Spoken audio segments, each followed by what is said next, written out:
Two cyclists begin traveling in opposite directions on a circular bike trail that is 5 miles long.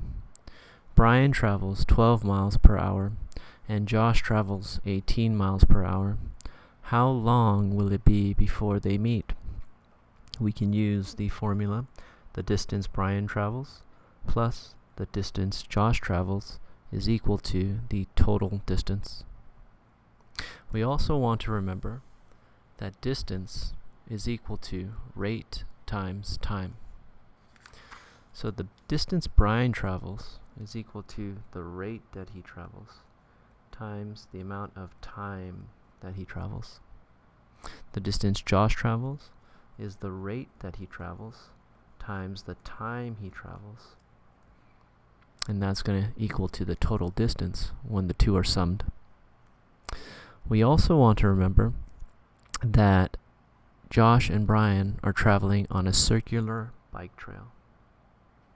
Let's draw the circular bike trail. They both start at the same location. They're traveling in opposite directions. Here's Brian.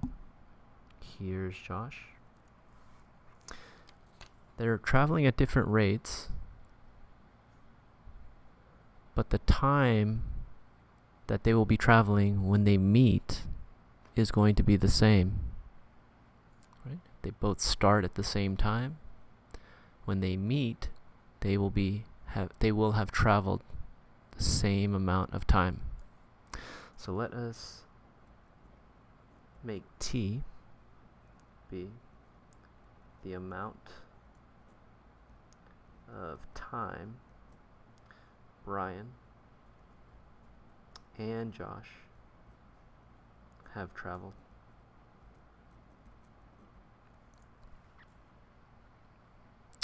So we can go ahead and fill in this formula here, this equation. Our rate that Brian travels is 12 miles per hour. The time Brian travels is going to be T. We don't know that, and that's what we're trying to figure out. The rate that Josh travels is 18 miles per hour. The time Josh travels is also going to be T.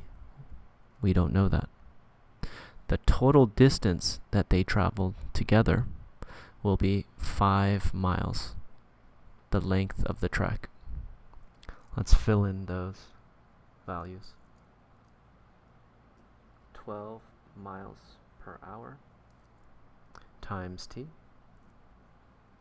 plus 18 miles per hour times T is equal to the total distance, 5 miles.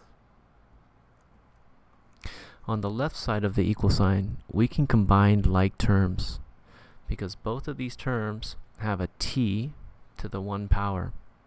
Okay? Same variable, same power. So we can combine those two.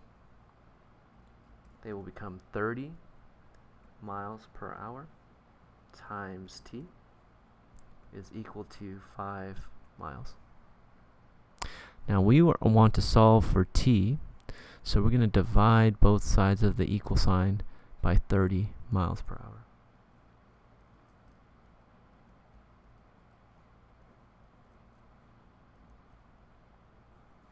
And if we do that, the left side of the equal sign will be 30 divided by 30, which will be 1 times T. The result will be T is equal to 5 over 30 hours.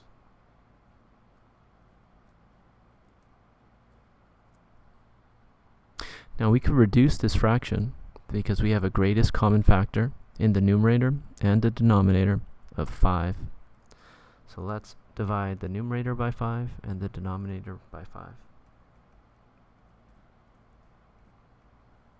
So the amount of time that Brian and Josh have traveled is 1/6 of 1 hour.